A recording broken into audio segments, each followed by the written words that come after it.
اعوذ باللہ من الشیطان الرجیم، بسم اللہ الرحمن الرحیم۔ خالد بن ولید رضی اللہ تعالیٰ عنہ کی کہانی، قسط نمبر 6۔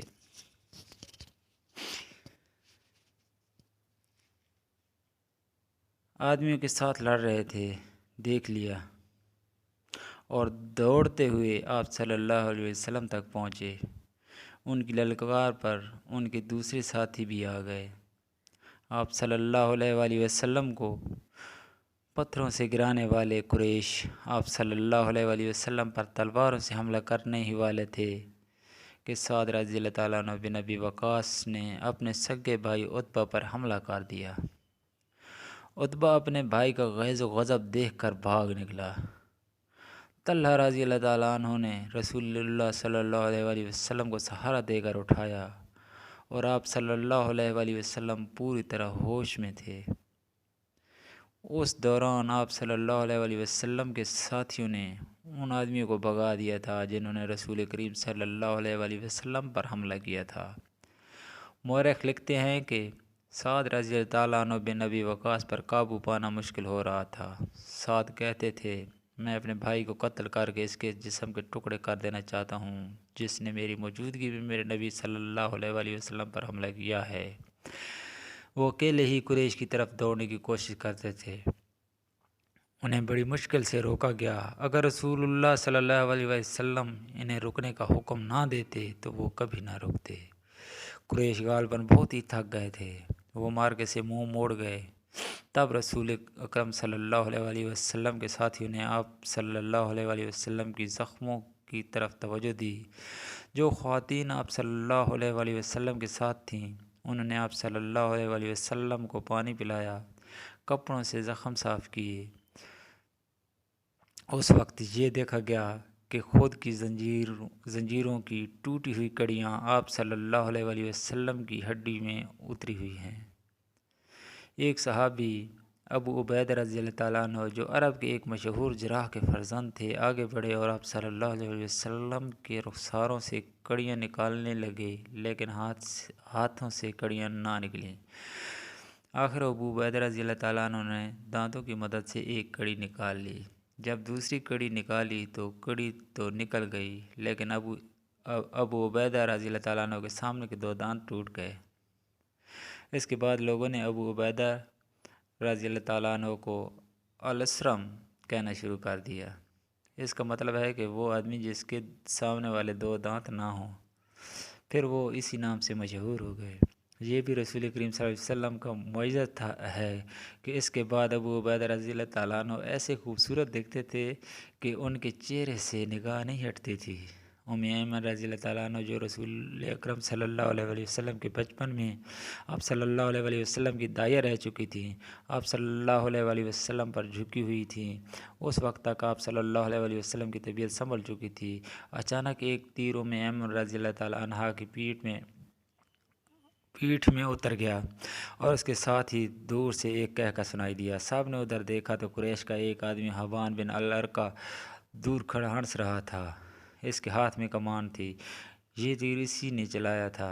وہ ہنستا ہوا پیچھے کو مڑا۔ رسول اللہ صلی اللہ علیہ وسلم نے ایک تیر سعد رضی اللہ تعالیٰ عنہ بن ابی وقاص کو دے کر کہا کہ یہ شخص یہاں سے تیر لے کر ہی واپس جائے۔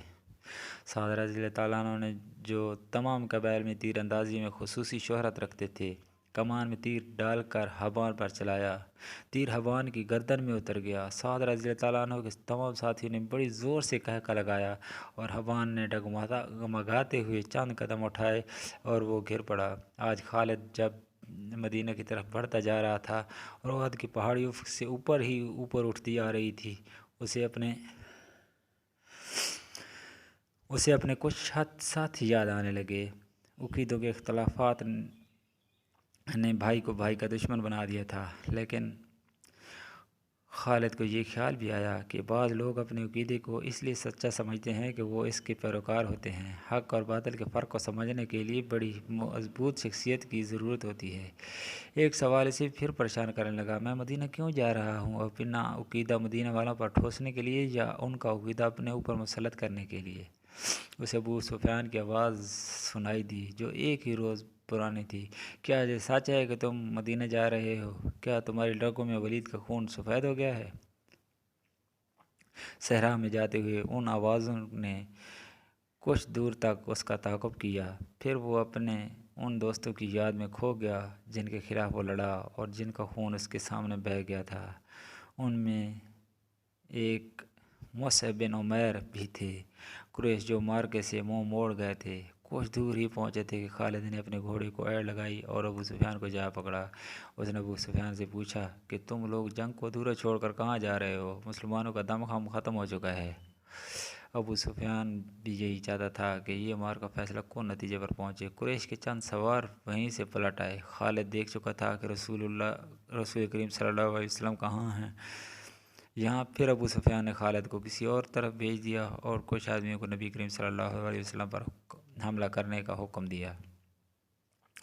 اب رسول کریم صلی اللہ علیہ وسلم کے ساتھ کچھ اور مسلمان ملے تھے۔ اب پھر ابن کمہ لڑتے ہوئے مسلمانوں کا حلقہ توڑ کر رسول اکرم صلی اللہ علیہ وسلم تک پہنچنے کی کوشش کرنے لگے۔ اس وقت رسول اکرم صلی اللہ علیہ وسلم کے پاس مصعب بن عمیر کھڑے تھے اور عمارہ رضی اللہ تعالیٰ عنہ اپنے قریب پڑے ہوئے 2-3 زخمیوں کو پانی پلا رہی تھیں۔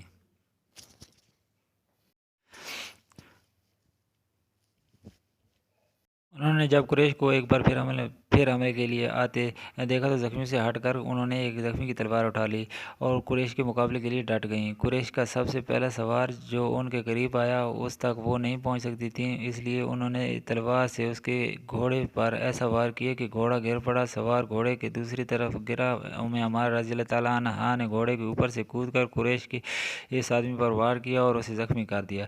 وہ اٹھا اور بھاگ کھڑا ہوا۔ مصعب رضی اللہ تعالیٰ عنہ بن عمیر کا قد بہت اور شکل و صورت بھی رسول کریم صلی اللہ علیہ وسلم کے ساتھ نمایاں مشابہت رکھتی تھی۔ ابن کمہ مصعب کو رسول خدا سمجھ کر ان پر حملہ آور ہوا۔ مصعب رضی اللہ تعالیٰ عنہ تیار تھے، انہوں نے ابن کمہ کا مقابلہ کیا، پھر دونوں میں تیگ زنی ہوئی، لیکن ابن کمہ کا ایک وار مصعب رضی اللہ تعالیٰ عنہ پر ایسا بھرپور پڑا کہ وہ گرے اور شہید ہو گئے۔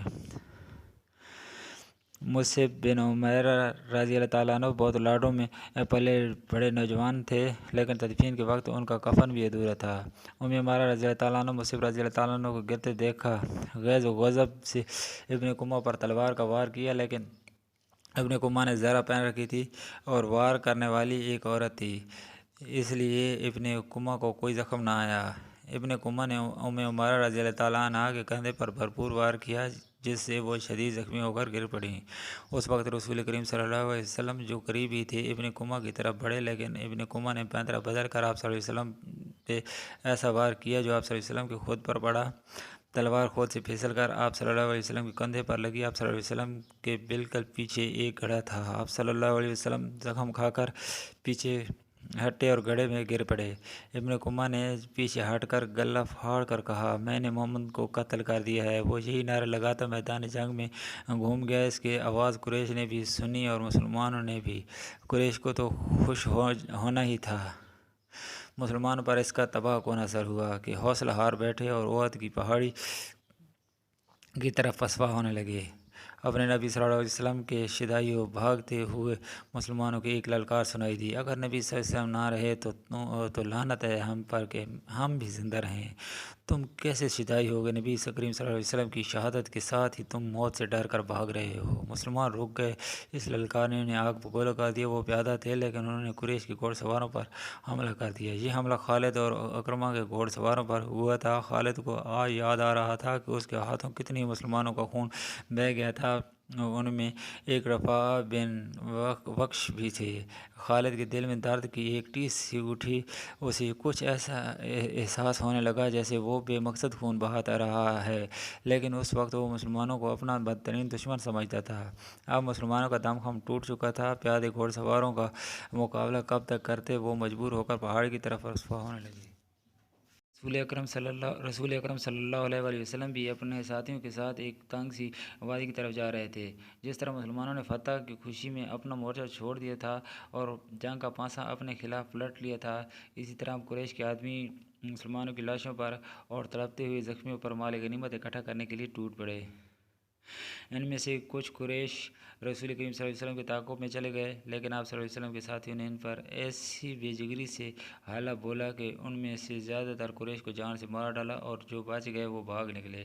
رسول اکرم صلی اللہ علیہ وسلم ایک جگہ بلند جگہ پہنچ گئے۔ آپ صلی اللہ علیہ وسلم نے وہاں سے صورتحال کا جائزہ لیا۔ آپ صلی اللہ علیہ وسلم کے 30 صحابہ رضی اللہ تعالیٰ میں سے 16 شہید ہو چکے تھے، وہ جو 14 زندہ تھے ان میں زیادہ تر زخمی زخمی تھے۔ آپ صلی اللہ علیہ وسلم نے بلندی سے میدان جنگ کا جائزہ لیا اور آپ صلی اللہ علیہ وسلم کو کوئی مسلمان نظر نہیں آ رہا تھا۔ مسلمان یہ سمجھ کر رسول اکرم صلی اللہ علیہ وسلم شہید ہو چکے ہیں سخت مایوسی کے عالم میں ادھر ادھر بکھر گئے۔ کچھ واپس مدینہ چلے گئے، کچھ قریش کے انتقام سے بچنے کے لیے پہاڑی کے اندر موجود تھے۔ یہاں رسول اللہ صلی اللہ علیہ وسلم کو اپنے زخمیوں کی طرف توجہ دینے کی فرصت ملی۔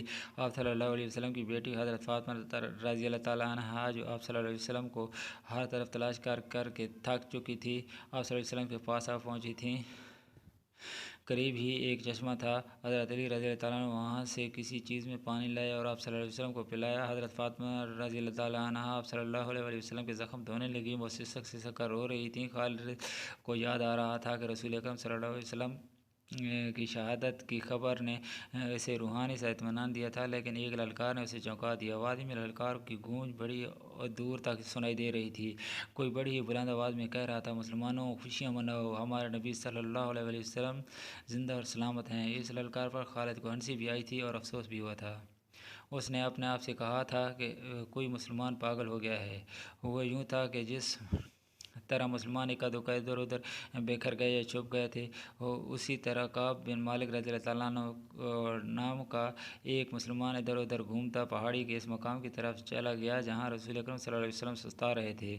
اس نے نبی کریم صلی اللہ علیہ وسلم کو دیکھا تو اس نے جذبات کی شدت سے نعرہ لگایا، ہمارے نبی صلی اللہ علیہ وسلم زندہ ہیں۔ تمام مسلمان جو اکیلے اکیلے یا دو دو چار چار کی ٹولیوں میں ادھر ادھر بکھر گئے تھے، وہ اس آواز پر دوڑ کر آئے۔ حضرت عمر رضی اللہ تعالیٰ عنہ بھی اسی آواز پر رسول اللہ صلی اللہ علیہ وسلم تک پہنچے تھے۔ اس سے پہلے ابو سفیان میدان جنگ میں پڑی ہوئی ہر ایک لاش کو دیکھتا پھر رہا تھا۔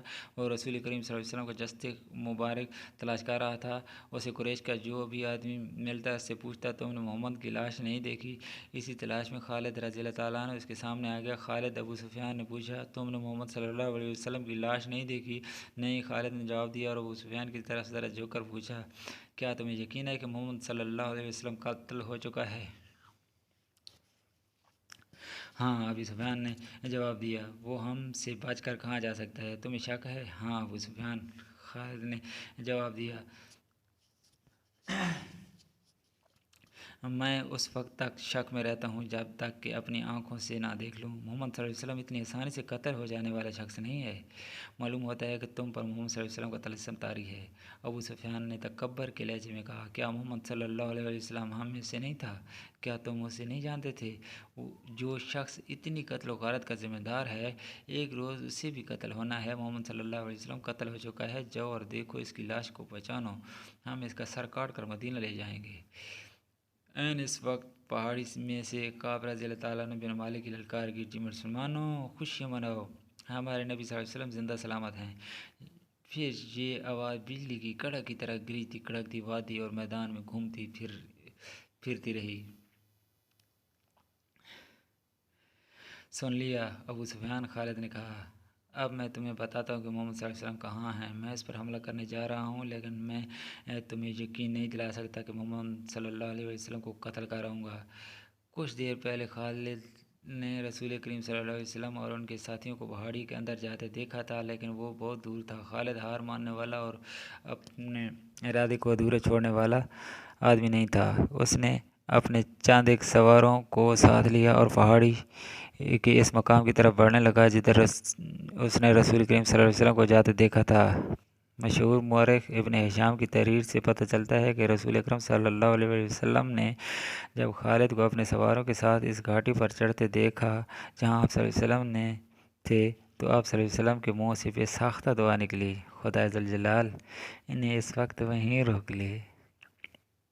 خالد اپنے سواروں کے ساتھ گھاٹی چڑھتا جا رہا تھا۔ وہ ایک درہ سا تھا جو تنگ ہوتا چلا جا رہا تھا۔ گھوڑوں کو ایک قطار میں ہونا پڑا۔ رسول کریم صلی اللہ علیہ وسلم زخموں سے چور پڑے تھے۔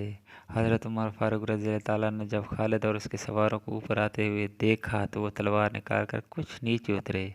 ولید کے بیٹے عمر رضی اللہ تعالیٰ نے للکارا، اگر لڑائی لڑنا جانتے ہو تو اس درہ کی تنگی کو دیکھ لو،